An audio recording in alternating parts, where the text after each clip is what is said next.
Bom, nós temos aqui uma das vozes fortes da República, uma senadora que tem muito respeito, candidata à presidência da República pelo MDB, é um dos grandes partidos do Brasil. E, senadora, em primeiro lugar, bom dia. É um prazer falar com a senhora mais uma vez.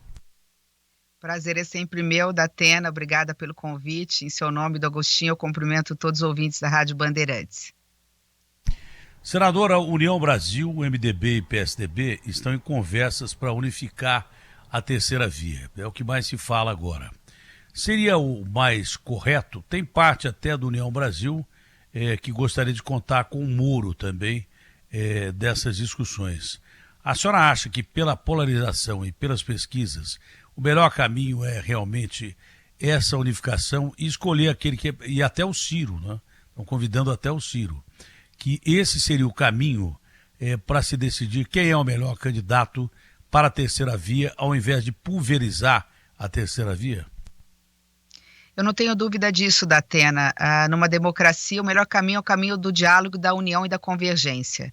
Nós temos um inimigo comum, que é essa polarização odiosa, ideológica entre o passado e o presente, entre a esquerda e a extrema-direita, que está fazendo o Brasil, num momento de pandemia sanitária, acentuar de forma impressionante a crise social e a crise econômica brasileira.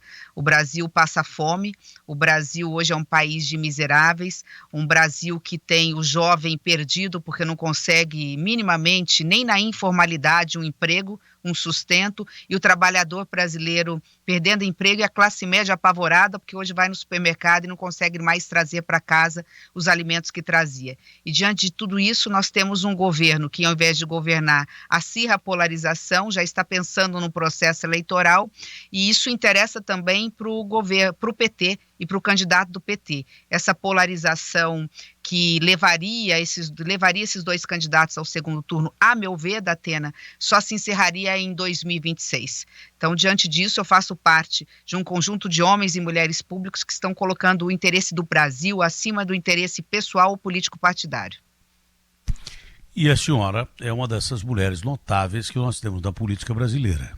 Se não for a senhora escolhida para representar a terceira via, seria, por exemplo, uma ótima candidata num governo de coalizão.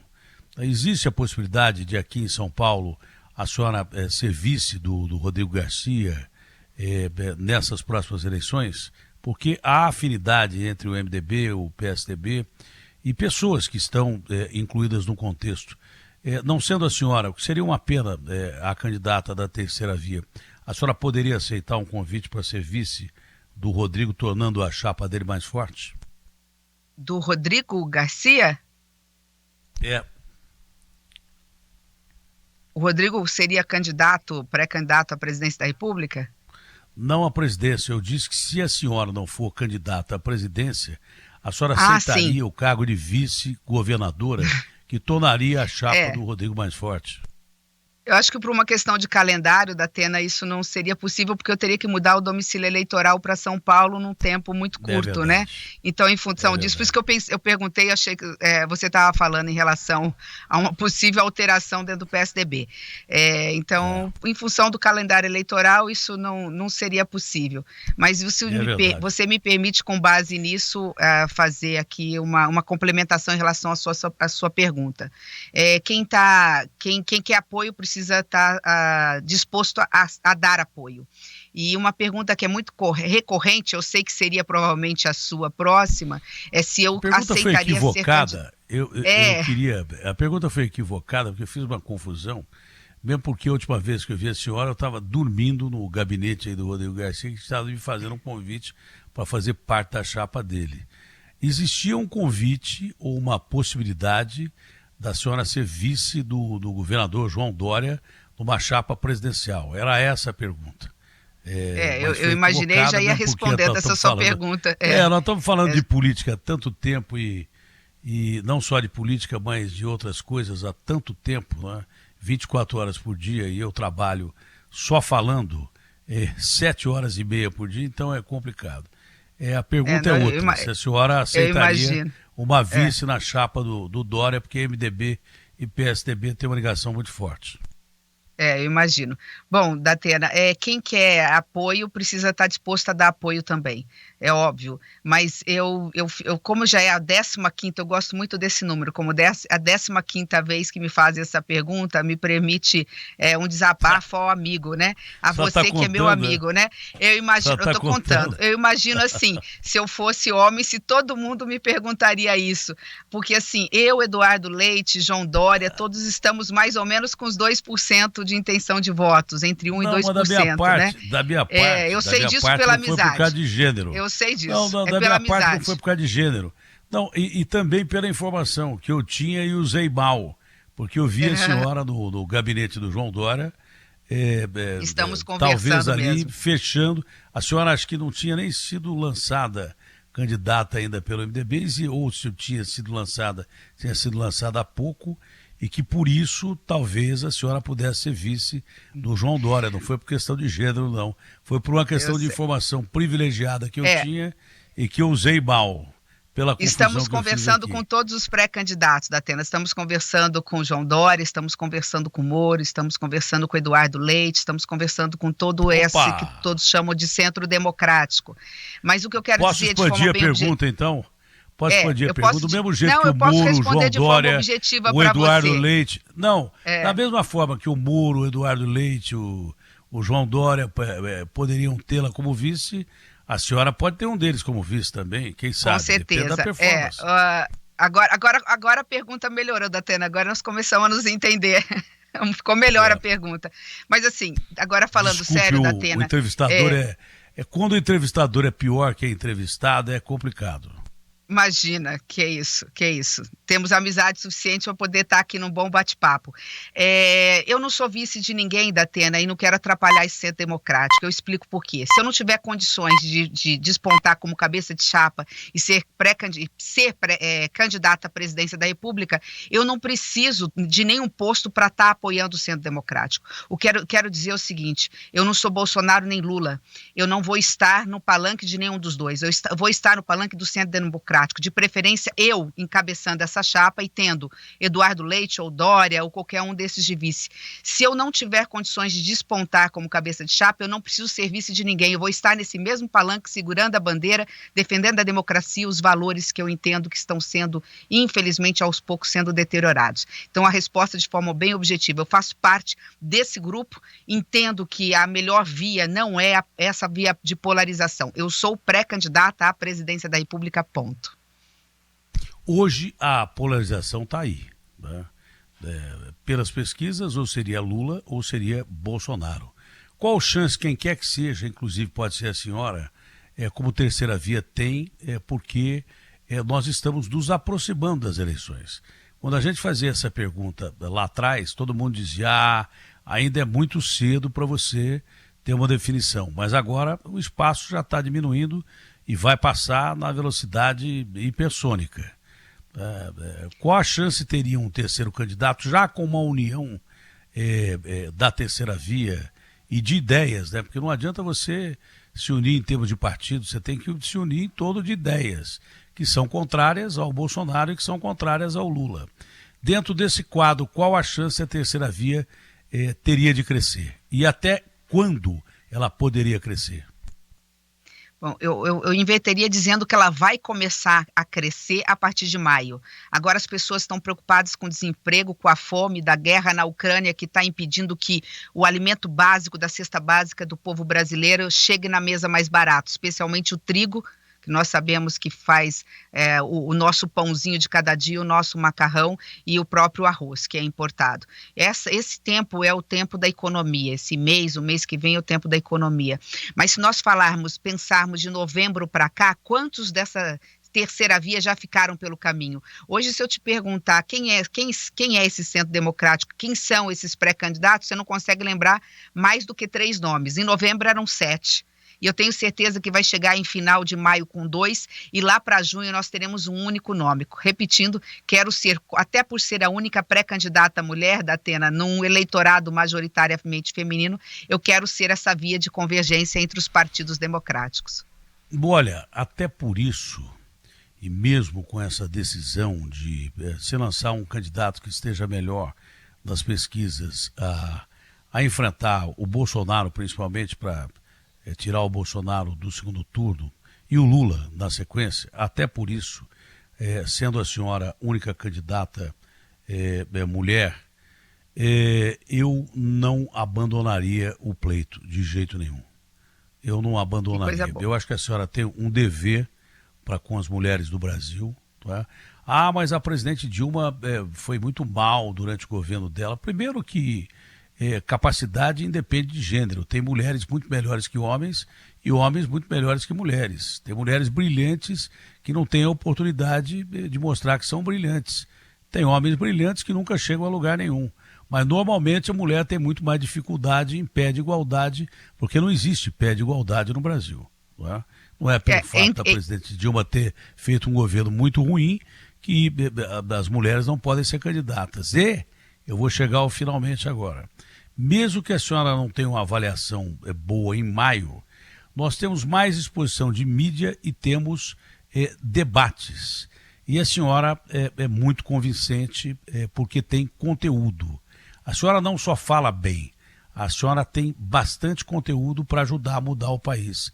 Mesmo com um percentual baixo, eu não abdicaria da candidatura à presidência da República e acho que se o MDB fizer isso, vai cometer um erro. Mas isso aqui é uma avaliação de um jornalista que já tem quase 50 anos de profissão e que costuma ouvir entrevistas, e que costuma prestar atenção em quem está falando e que costuma normalmente acertar em termos de conteúdo das pessoas. Eu sei identificar quem é inimigo, eu sei identificar quem é amigo, eu sei identificar quem tem coisas a dar ao povo ou não. Acho que seria um desperdício o MDB abrir mão da sua candidatura e acho que seria muito ruim para as mulheres brasileiras não ter uma representante como terceira via ou sei lá, né, mesmo disputar a presidência da República. Bom, Datena, primeiro agradeço o estímulo e concordo com você. Uma das razões, aliás, a principal, pelo fato, quando o MDB veio me procurar, de eu ter aceitado esse convite, essa nobre missão ainda, e você sabe disso, que é nosso pré-candidato também ao Senado, sabe disso, que o meu mandato termina em 22, mesmo sabendo de todo esse risco, eu aceitei essa missão exatamente por isso. Primeiro, porque nós não podemos julgar as mulheres por uma única mulher ou por um único erro. Se for assim, quantos presidentes homens erraram? Já tivemos impeachment de um presidente, o atual presidente é pior que qualquer coisa que aconteceu na República Brasileira, então diante disso não dá para comparar, então concordo plenamente com você. E você foi muito feliz, veja, no momento mais crítico da história do Brasil, onde todas as crises se juntaram, como não ter uma voz de uma mulher para dizer o que a mulher quer do Brasil, o que a mulher pensa da educação dos seus filhos, o que ela quer para a nossa juventude, o que a mulher pensa do porte de armas, da questão das drogas, da péssima qualidade da saúde, do ensino, né? Que Brasil que queremos e para quem queremos esse Brasil. E independentemente de ideologia, de partido, eu sou mãe, eu sou mulher, eu sou professora, eu sou cidadã, num país que tem 52% de mulheres, e é impressionante por onde eu passo. E aqui uma brincadeira, Datena, assim, eu posso ainda não pontuar muito nas pesquisas, mas cada 10 pessoas que falam que votam ou que votariam em mim se eu for candidata, 9 são mulheres, só um é homem. Então veja que coisa interessante, como a mulher quer ter voz, a mulher quer ser protagonista da sua própria história, ela quer alguém que fale por ela da sua angústia, da sua necessidade, do seu desespero e daquilo que ela tem para oferecer. Nós temos muito para oferecer para o país em qualquer ambiente de trabalho, como jornalista, como profissional, como professora, mas também nos espaços de poder. A maior prova do machismo do Brasil é que a senhora é a única candidata mesmo à presidência da República. Não tem a maior prova. Isso é digital do machismo que ainda existe no Brasil, que aliás o Brasil tem uma série de preconceitos, todos velados, né? Mas existem que a gente insiste que não tenha. Esse é um deles, né? Uma única candidata à presidência da República. Bom, um conselho que de quem nunca foi até o fim, dessa vez eu vou, mas de quem nunca foi até o fim. Se eu fosse a senhora, eu iria até o fim. Vamos juntos então, Datena? Todas as vamos outras juntos. Vamos, eu e mas você. das outras vezes eu me arrependi muito de não ter ido. Então, não faça isso, vá até o fim, independente de união de terceira via ou não, eu iria até o fim e resistiria, porque eu acho que a senhora tem muita chance de crescer em debates, em exposição na mídia, tem muito mais conteúdo que muita gente que está por aí pontuando bem em pesquisas. Eu acho que a senhora não deve abrir mão da candidatura em hipótese nenhuma. Até pela sua história, Datena, você tem algo assim muito parecido comigo, ou eu tenho algo muito parecido com você. As pessoas podem até não concordar com o que a gente diz, mas elas são capazes de olhar nos nossos olhos e ver o que a gente fala é a nossa verdade, aquilo que a gente realmente acredita. E a política está carente disso. A política está carente, é por isso que ela é tão desacreditada, de pessoas que falam o que pensam, que sejam transparentes e que tenham um único propósito, que é servir, né? Que é fazer o seu melhor em prol de quem mais precisa. Você tem essa verdade quando você fala, e eu tenho isso também. As pessoas podem até não gostar do que eu vou dizer, do que eu tenho para dizer, mas se elas olharem nos meus olhos, elas vão ver o meu sentimento em cada palavra, em cada gesto, em cada atitude que eu faço dentro da política. Então, por favor, em nome de São Paulo e do Brasil também, não desista do seu sonho, porque não é seu, é nosso. Não vou desistir de jeito nenhum e aconselho a senhora a ir até o fim como candidata a presidente mesmo. E vou dizer ao MDB, é um erro não lançá-la como candidato à presidência, em que pese a colisão dos partidos aí, ter razão de não pulverizar, nós não podemos ter uma eleição sem uma mulher candidata a presidente. Esse é o meu ponto de vista. E não é uma mulher porque é mulher, não. É uma mulher porque tem conteúdo, é uma mulher que tem uma história, é uma mulher que defende as suas posições e uma coisa que falta a muito homem. Tem coragem. Então, é uma candidata talhada a disputar, sim, a presidência da República e quem sabe, ser outra presidente da República. Essa chapa do Lula com Alckmin começa a se aproximar. Como é que a senhora observa isso? Porque a senhora pode enfrentá-los. Bom, eu não tenho que tecer comentários a composições de outros partidos políticos. Realmente é, no mínimo, inusitado. A gente sabe o quanto o PSDB e PT sempre rivalizaram nas disputas eleitorais, não só no nível político, mas também em nível pessoal. Inusitado pela história de Geraldo Alckmin, não pelo Lula, porque em relação a ele eu não tenho nada o que dizer, né? Eu sempre estive ao lado do PSDB no meu estado, apoiando as candidaturas a presidentes da República. É no mínimo inusitado, mas com a palavra o povo brasileiro, ele que tem que julgar se esse casamento é um casamento por interesse, qual é o objetivo principal.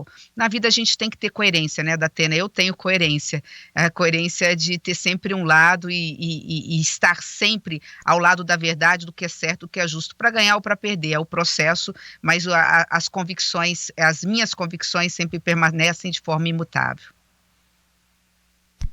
O que a senhora pensa, por exemplo, de um problema sério que nós temos no Brasil?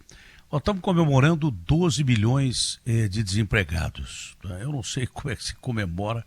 É a população da Bélgica, onde tem a capital da Comunidade Europeia.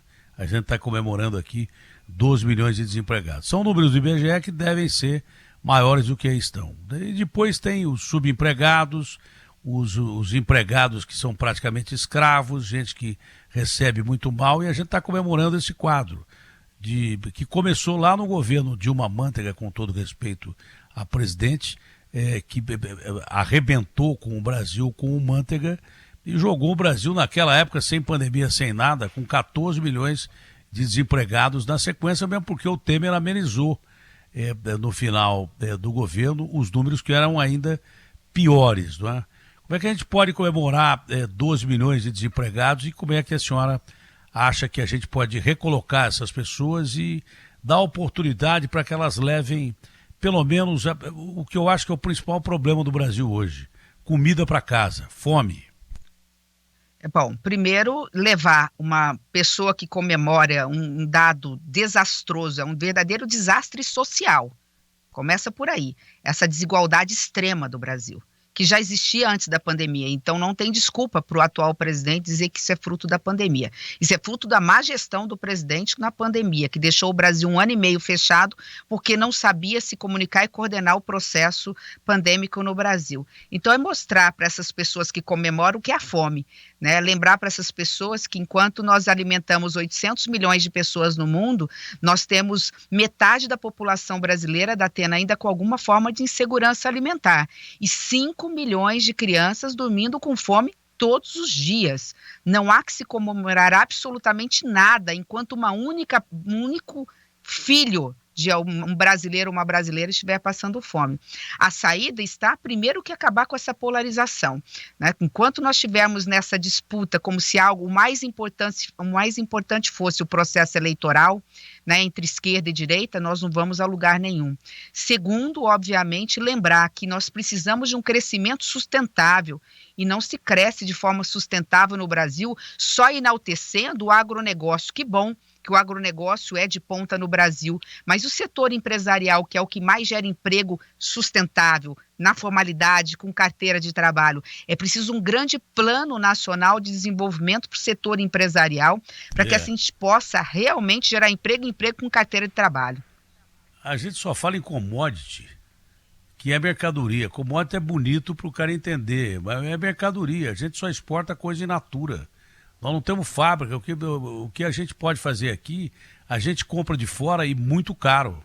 O agronegócio vai muito bem, obrigado, só que a gente gasta para importar coisa. Por isso que dá esse PIB ridículo que a gente tem de vez em quando, né? É porque é o balanço do que você vende e do que você compra. Hoje a gente não tem produto manufaturado e, por consequência, você tem que pagar caro lá de fora o que você importa. E pior de tudo é que o seu mercado de trabalho é reduzido para uma população de 210 milhões de pessoas que, além de serem, sim, empregadas, se tornarem consumidoras no giro econômico necessário para que a nação saia do estado das trevas. A gente não pode fixar Você me permite um exemplo? Em vender coisa in natura. Pois não. Vou te dar um exemplo, assim, eu venho do agronegócio na minha região, que é o Centro-Oeste. Eu brinco que o boi vai sangrando lá para fora e depois volta industrializado para a gente comer e assim, estou falando em relação aos alimentos. Ontem eu tive uma conversa com um ex-embaixador, se me permitir não citar o nome, e ele estava falando que ele teve no governo federal pedindo explicação por que um projeto da Embrapa não saía do lugar. Aí eu perguntei que projeto era esse. Era um projeto da Atena para fazer com que o Cerrado brasileiro, Centro-Oeste e uma parte do Nordeste pudessem produzir trigo. A gente importa 85% do trigo que a gente consome. Vamos lembrar do macarrão e do pão, para ficar bem fácil para todo mundo entender. O maior alimento do povo brasileiro que a gente mais come é importado, é o pão e o macarrão.